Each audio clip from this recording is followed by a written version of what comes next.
I'm David O'Dempsey. I've been a member of the WBA for, well, I don't know, 10 or 12 years.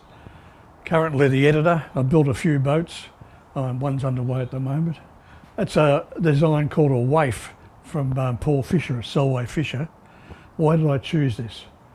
Well, I'd recently built a nesting dinghy and I enjoyed doing that. There were some interesting things in it.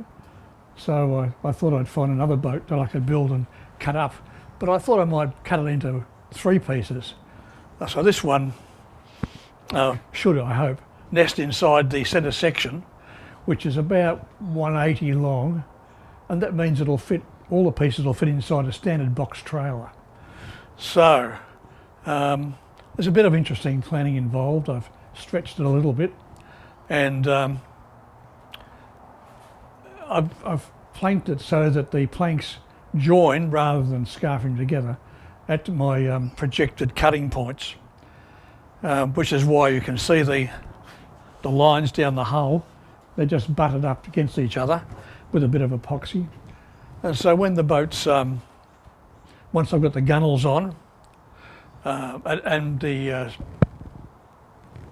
keel and rubbing strip on, then I'll probably cut it into 3 pieces at that stage, so that I can put bulkheads into it. It was a bit adventurous. The last one, the bulkheads were built in, which meant that I had to put the frame and the stringers as part of the boat.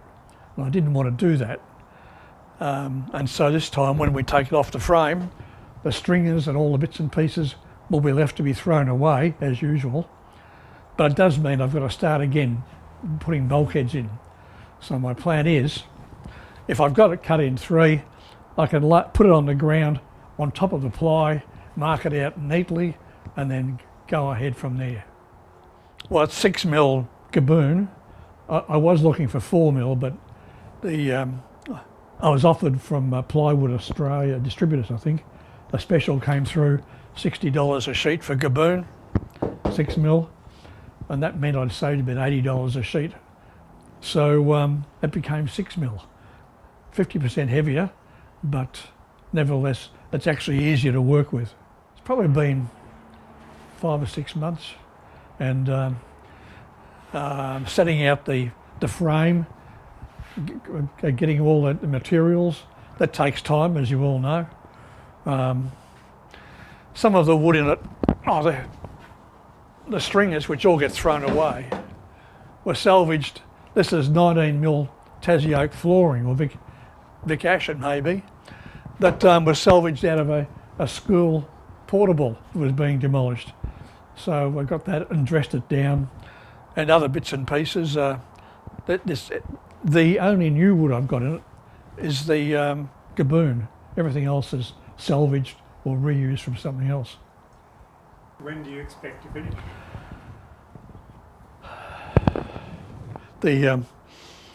This is a good question, because although you young fellows who aren't retired don't know this, when you're retired your day fills up with a lot of things. So I've only got a couple of days a week I can do this, and sometimes, especially as you get older, you're just not up to it, or the weather's too cold.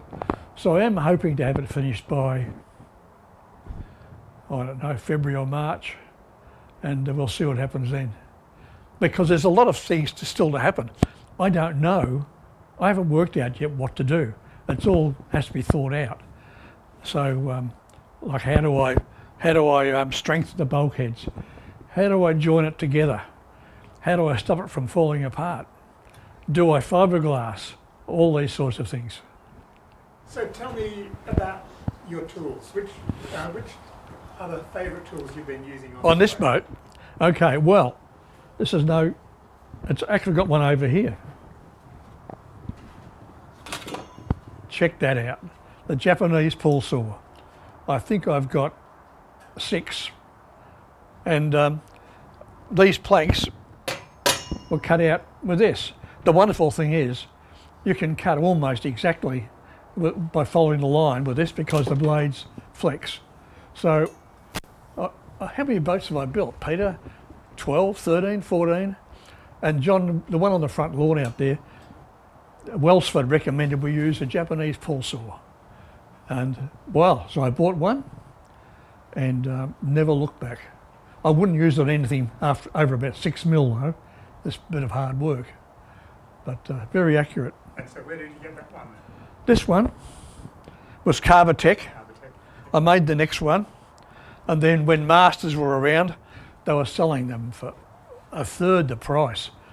And so I bought a couple of plastic handle ones, and then when they closed down, I bought maybe 15 blades at $12 each, as opposed to what at Carbatech, high 30s, low 40s, same blade.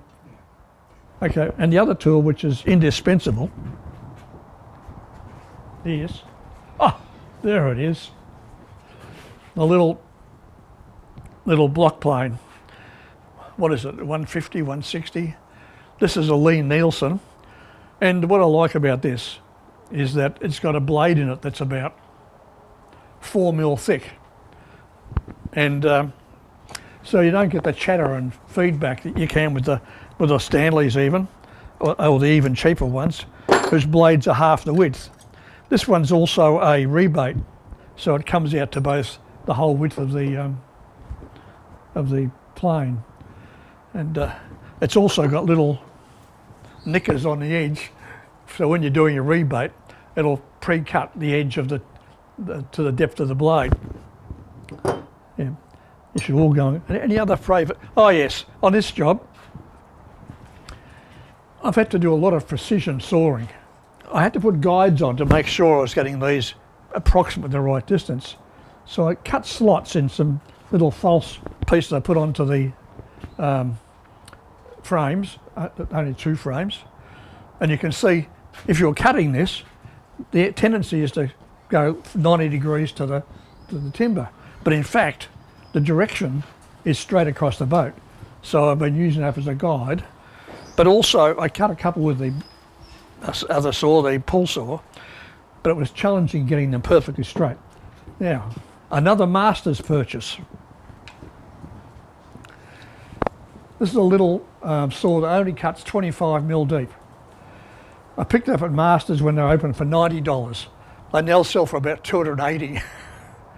and it doesn't have any bevel on it, but it's good for straight cuts, fine blade, and I think it's a 1.5 mil cut. And in fact, I cut all the stringers out of these things with the same little saw. It's got plenty of power, and for this job, it's been a favourite. Another plane, of course, on the big flat distances, a lot of you fellas would use smoothing planes. This is a Lee Nielsen block plane. It looks like it's got a 5 mil blade in it, and it's much better. What I like is that our traditional Stanley, or this is the Stanley block. This is a jack plane, isn't it? It says men's shed on the side. You've got a thin blade reinforced with a frog, it's called, isn't it? Reinforced with a frog and a chipped edge, and I find it a lot easier with the low angle block plane to simply have the one piece to worry about. As you can see, it's a very solid blade. You've got full adjustment, and that's it. It's easy to wind up and down, and you've only got the one part to worry about. The thing about a low angle plane is, the low angle refers to the angle of the blades in. In fact, the blade, the bevel is upside down to what you'd do in a jack plane. So in the end, the angle of the cut, that is the cutting edge, is exactly the same between the two tools, which is something I discovered early on. Okay, but this is useful, as you know, for the longer areas where you need to take out any unevenness in the surface. Oh, clamps. Oh, I have. There's a few up there too, Peter. Just one or two. Oh, there's some under here as well, Peter.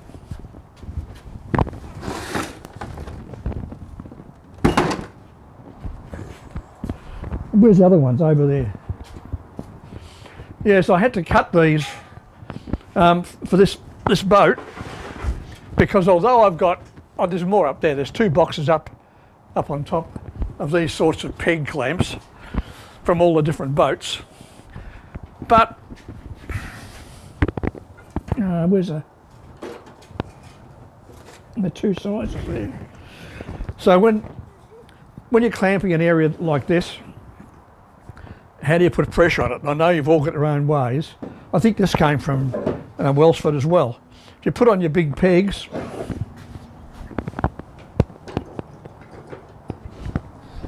take a wedge, you can put enormous pressure on that, and that will squeeze your glue line quite well. And if you've seen, I think I've got pictures where I've probably got them that far apart. I would have used every one in this bucket and a few more if I'm doing a whole side. And speaking of buckets, I see you've actually used the same idea as your bucket tool bag as well. The bucket belt. Having all the clamps around the edge of the bucket. Yes, the bucket belt. That must be. I think we bought that in '93. It's a copy. I bought some carpenters working here were using them. Yes, it's been a good servant, that one. Oh, something else in the boat.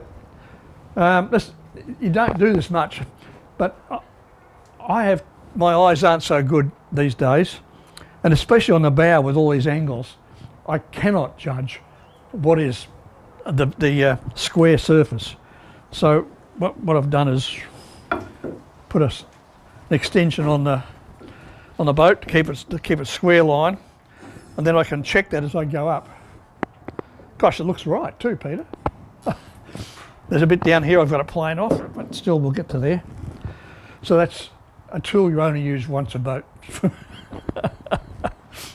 This boat's got an extremely severe curve at the stem, and to put an outer stem on it, if I wanted to laminate that up, I'd have to go down to maybe 1.5, even 1 mil to build the layers up.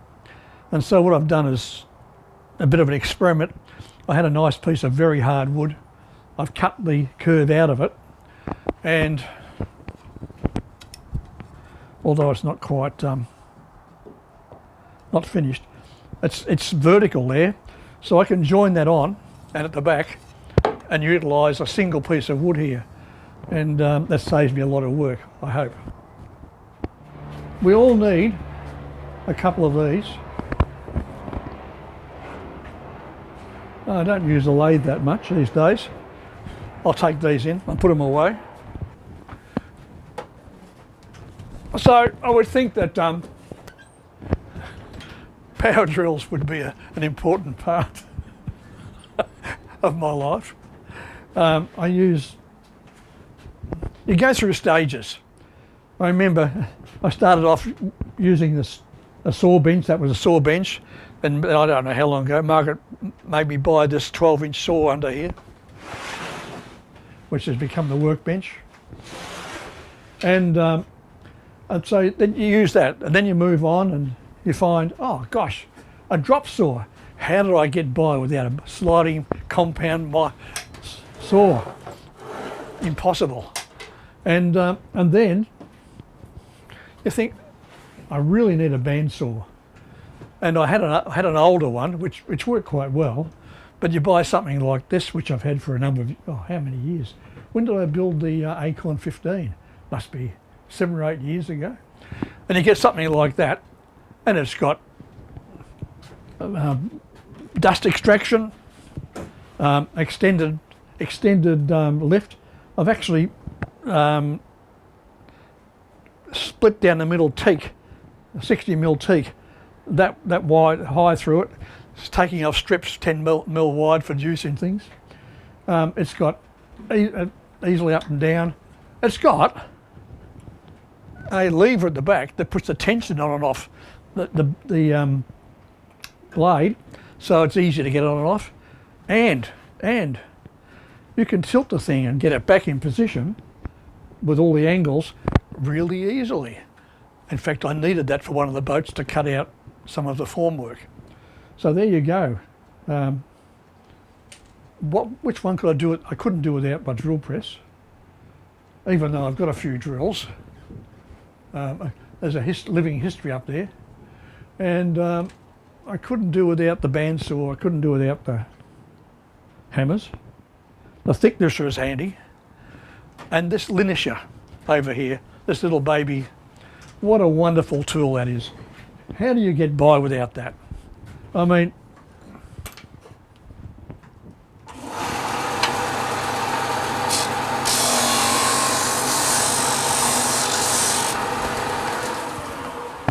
look at that.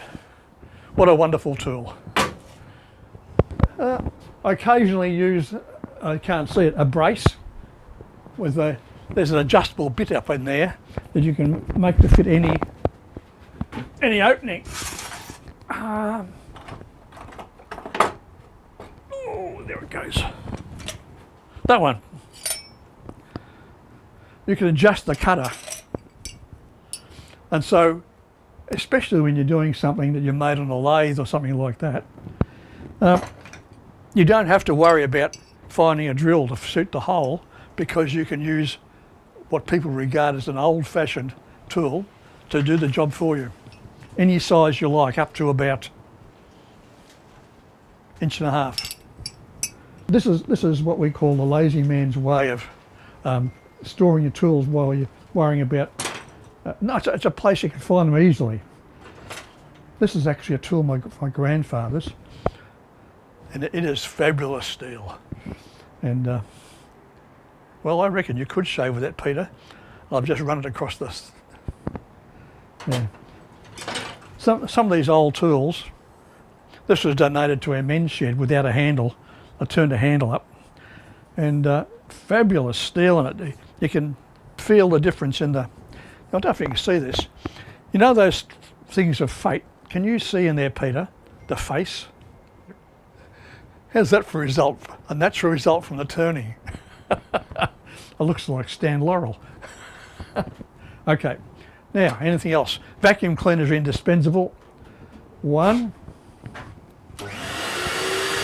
Sucks this thing. Unsuccessfully, no one can tame a drop saws stuff.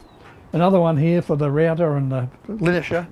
Another one under there for the bandsaw. And you can see from all the debris around just how unsuccessful dust extraction really is. Oh. Do you find that you go through, tools become important depending on their need?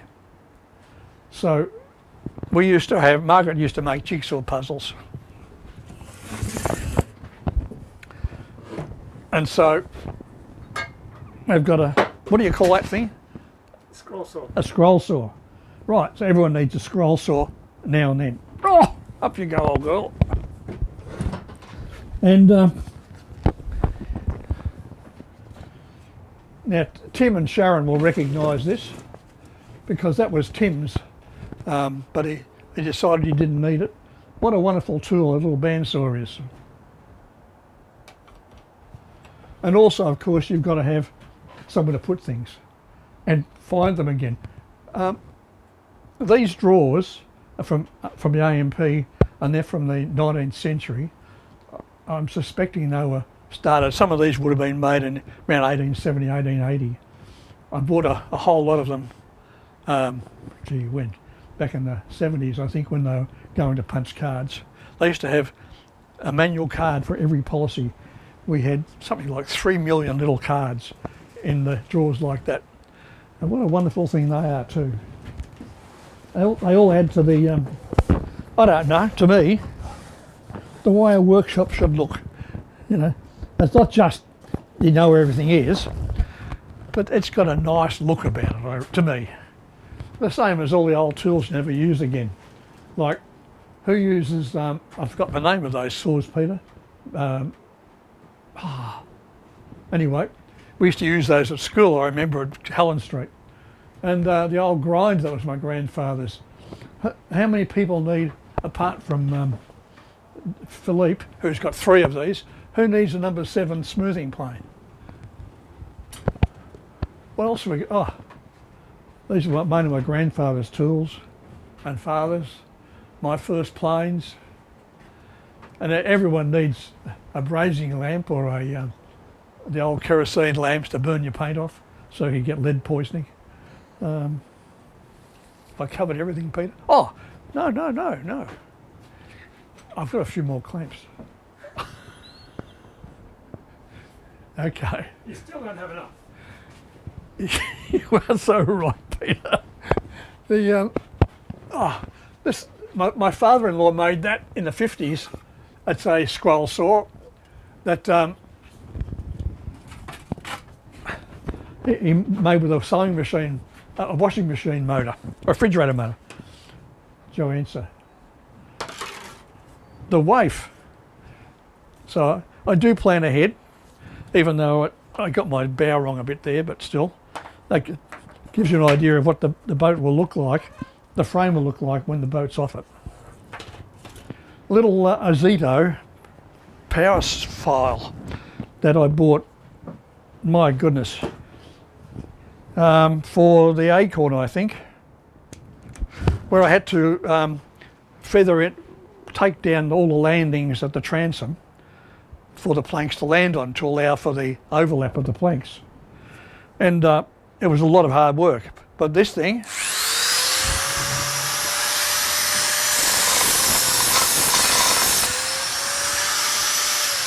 knocks it off, and I've used it ever since. And this belt's getting a bit stale, but I have got a dozen new ones there that I haven't got around to using yet. A file, more clamps over there. It's always good to have a stock of offcuts as well, and plenty of Bunnings buckets. And a lot of PowerPoints. You can't have too many PowerPoints. There's never enough. And yeah, well, how many of these have I got? Angle grinders. I think I've got 5. Oh yeah, the old multi-tools. They're important, but not all the time. This is it, isn't it? Margaret bought me this multi-tool, which was about the only one around in those times. What's it called? A Fine or something, is it? Yep. And came home and surprised me with it because I was working on the Rifleman, and she saw I was having trouble with some of the detail. I'd looked at it before and decided it was too expensive to buy. So there you go. I've also got a collection here of pre-decimal and pre-metric fittings, nuts, bolts, screws, nails. I've got a whole drawer of brass screws over there, the different things. Oh, and another thing, you know how old guys, like even older than us, Peter, leave their treasured toolboxes, carpenter's toolboxes to us, the apprentice pieces they made. I've got 3 out there, and someone gave me another one. You can't offend them, and so I utilised it. I was pleased with that. There's so there you go. You can always find a use for things. Well, not always, but often. Can't have too many lazy Susan things around. And of course, this is I forgot, Gloria, an essential for any workshop. Now Gloria belonged to my grandfather, and my grandmother made him keep her in the garage. And when he died, my father had to keep him in the garage, in the workshop. And when Dad died, well, she looked so cold, I thought I'd better bring her in here and keep her warm. Is that a good note to end on? I think that's a good note to end on.